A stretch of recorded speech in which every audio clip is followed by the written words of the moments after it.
Good morning to all. HACCP theory के अंतर्गत अब अपन अध्ययन करेंगे कि हार्ड और सॉफ्ट मेटल जो है उनको कैसे डिवाइड किया गया है।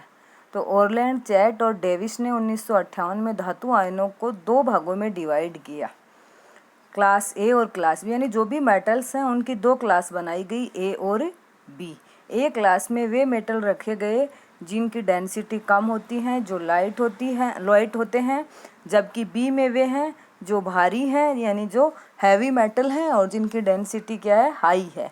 ए क्लास के मेटल हैं, इनका आकार छोटा होता है, स्मॉल साइज के होते हैं, जबकि बी में वे रखे गए हैं जिनकी साइज क्या होती है, बिग होती है, बड़ी साइज के होते हैं। ए क्लास के जो मेटल हैं उनकी ध्रुवण अक्षमता उच्च होती है, जबकि बी क्लास वाले मेटल की ध्रुवण अक्षमता क्या होती है, कम होती है। ए वाले में वे रखे गए हैं जिनका आसानी से ध्रुवित नहीं हो पाते हैं, जिनकी पोलराइजेबिलिटी क्या होती है, कम होती है, जबकि बी में वे हैं जिनकी पोलराइजेबिलिटी क्या होती है, हाई होती है। ए में वे तत्व रखे गए हैं जिनकी ऑक्सीडेशन स्टेट क्या होती है, हाई होती है, उच्च होती है, और बी वाले जिनकी ऑक्सीडेशन स्टेट क्या होती है, निम्न होती है। यानी शुरू के जो क्षार धातु, क्षारीय मृदा धातु, यानी फर्स्ट है, सेकंड है, इसके जो छोटे आकार वाले जितने भी मेटल हैं उनको क्लास ए में रखा गया, और भारी मेटल डी ब्लॉक के स्टार्टिंग के सारे क्लास ए में है, लेकिन जो अंतिम जो डी ब्लॉक एलिमेंट, जो हैवी एलिमेंट है, उनको किस में रखा गया, क्लास बी में रखा गया है।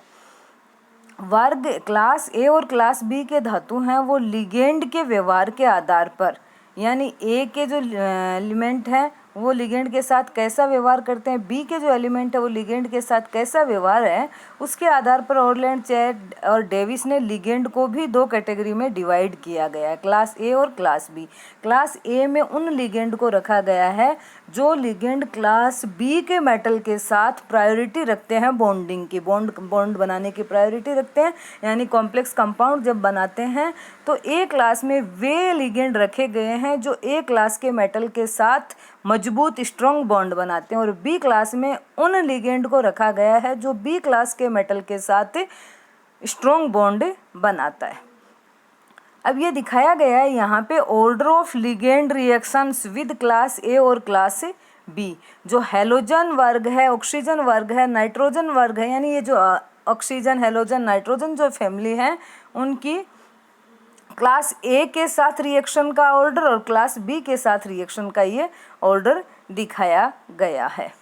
पीछे अपन ने पढ़ा यहाँ पे ध्रुवण अक्षमता और ध्रुवणशीलता, ये दो जो टर्म है, ध्रुवण अक्षमता पोलराइजिंग पावर और ध्रुवणशीलता पोलराइजिबिलिटी। पोलराइजिंग पावर का मतलब है किसी धनायन के द्वारा, किसी मेटल धनायन के द्वारा ऐसे मेटल का या ऐसे ऋणायन का जिसका आकार बड़ा है, जिसके बाह्यतम कोश के जो इलेक्ट्रॉन हैं उन पे जो केंद्र या जो न्यूक्लियस है, न्यूक्लियस में जो प्रोटॉन है उनका अट्रैक्शन कम होने के कारण बाह्यतम कोश के इलेक्ट्रॉन क्या हो जाते हैं, विकृत हो जाते हैं।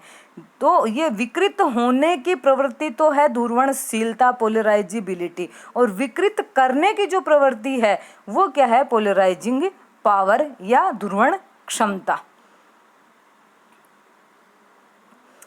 अब है classification of acid and bases as hard and soft, यानी एसिड और बेस का हार्ड, और यहाँ तो अपन ने मेटल का ऑरलैंड, चैट और डेविस ने क्लास ए और क्लास बी में मेटल को डिवाइड कर दिया, क्लास ए और क्लास बी में ही लिगेंड को डिवाइड कर दिया। अब है एसिड और बेस, उनका क्लास ए और क्लास बी, यानी अब जो डिवाइडेशन ये किया गया, इस वर्गीकरण में क्या किया गया, वर्ग ए के जितने भी धातु आयन हैं और वर्ग ए के जितने भी लिगेंड उनको कठोर कहा गया, और वर्ग बी के धातु आयन तथा वर्ग बी के जो लिगेंड है उनको क्या कहा गया, मृदु कहा गया।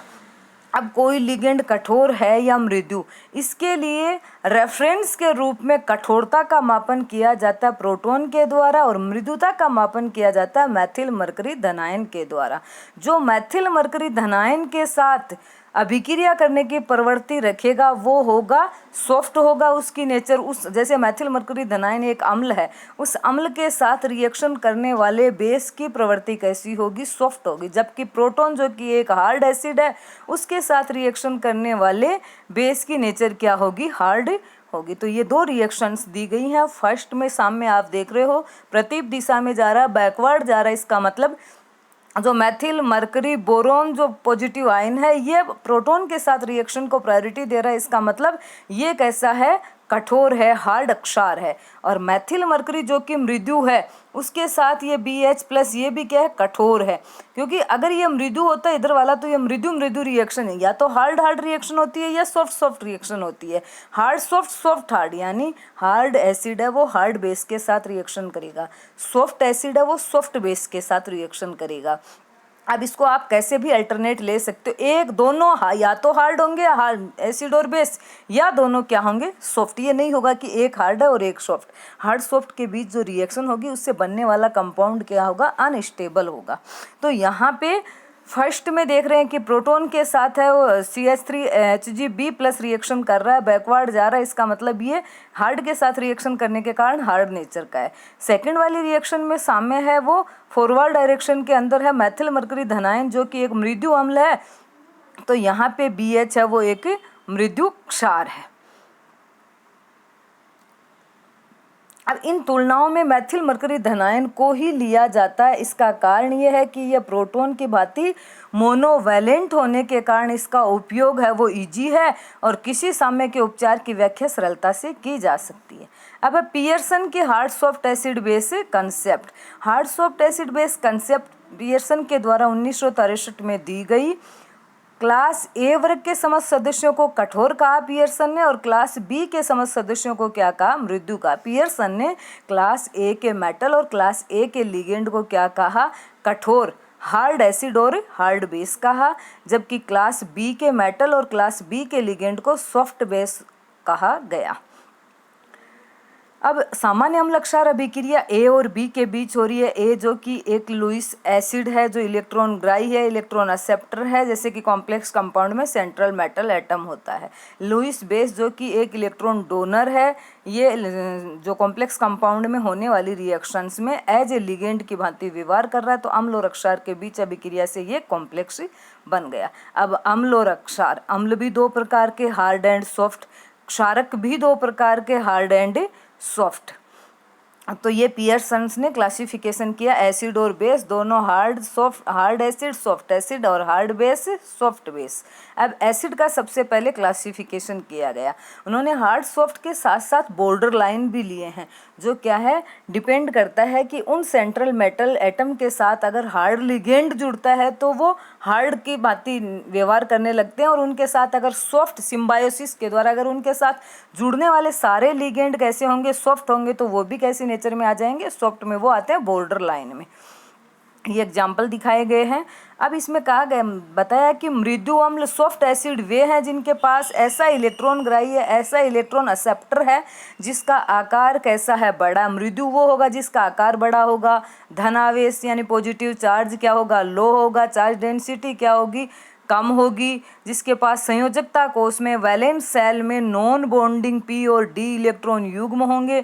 पोलराइजिबिलिटी क्या होगी, हाई होगी, पोलराइजिंग पावर क्या होगी, लो होगी, और इलेक्ट्रॉनिक विन्यास है वो नोबेल गैस के जैसा नहीं होगा। इसके विपरीत क्या होगा, हार्ड वे होंगे जिनमें इलेक्ट्रॉन ग्राही है, उसका आकार क्या होगा, छोटा होगा, धनावेश क्या होगा, अधिक होगा, संयोजकता कोष में नॉन बॉन्डिंग p और d इलेक्ट्रॉन नहीं रहेंगे, उच्च ध्रुवणशीलता की जगह क्या होगी, कम ध्रुवणशीलता होगी, पोलराइजिंग पावर उनकी क्या होगी, हाई होगी, इलेक्ट्रॉनिक विन्यास कैसा होगा, नोबेल गैस के जैसा होगा। अब मृदु और कठोर यानी सॉफ्ट और हार्ड एसिड। तो सबसे पहले जैसे ये हार्ड एसिड है, इसकी साइज स्मॉल है, तो सॉफ्ट की क्या है, बड़ी साइज के होंगे जो उसमें एक्सेप्टर एटम। फिर है कठोर जो एसिड है, हार्ड एसिड है, उसमें पॉजिटिव चार्ज क्या होगा, अधिक होगा, यहाँ पे क्या होगा, कम। ये दोनों का तुलनात्मक दिखाया गया है। मृदु अम्ल ऐसे क्षारों के साथ संकुल बनाते हैं जो उच्च ध्रुवणता वाले होते हैं और अच्छे अपचायक होते हैं। यानी मृदु जो अम्ल है वो मृदु के साथ, क्षार के साथ अभिक्रिया करेंगे, और कठोर जो क्षार हैं, हार्ड जो एसिड हैं, वो हार्ड बेस के साथ रिएक्शन करेंगे। आवर्त सारणी में भी हार्डनेस और सॉफ्टनेस किसी एसिड और बेस की, जैसे आवर्त सारणी में अपन देखें एस ब्लॉक में देखें, एस ब्लॉक वाले मेटल हैं तो एसिड है। ऊपर से नीचे अपन आते हैं आवर्त सारणी में वर्ग में, एक वर्ग में ऊपर से नीचे आते हैं तो मेटल के आकार में क्या होती है, वृद्धि होती है। तो उसकी हार्ड जो एसिड है उसका जो हार्डनेस है वो क्या होती जाती है, कम होती जाती है। सॉफ्टनेस है वो क्या है, बढ़ती जाती है। ऐसे ही हैलोजन वर्ग में लिगेंड उसकी क्षारक की देखें तो हैलोजन वर्ग जो कि एक क्षारक की भांति व्यवहार करते हैं, फ्लोराइड, क्लोराइड, ब्रोमाइड, आयोडाइड, उनमें फ्लोराइड है वो हार्ड बेस है, क्लोराइड है वो भी हार्ड बेस है, जबकि ब्रोमाइड क्या है, बॉर्डर लाइन पे आ जाता है, और आयोडाइड क्या है, सॉफ्ट बेस है। तो हार्ड और सॉफ्ट बेस, हार्ड जो एसिड बेस है, बेस हो चाहे एसिड हो, हार्ड में वो आएंगे जिनकी साइज क्या होती है, स्मॉल होती है, इलेक्ट्रोनेगेटिविटी क्या होती है, हाई होती है, पोलराइजिबिलिटी क्या होती है, कम होती है, और पोलराइजिंग पावर क्या होती है, अधिक होती है। ये सारे हार्ड सॉफ्ट एसिड बेस का पियर्सन्स का क्या है, क्लासिफिकेशन है। इसमें ब्रोमाइड और NO2- ये बॉर्डर लाइन पे आने वाले बेस है। अब एसिड जो है, हार्ड एसिड, सॉफ्ट एसिड, उनके बीच होने वाली रिएक्शंस, हार्डनेस, सॉफ्टनेस, इनका अध्ययन आगे करेंगे। Thank you.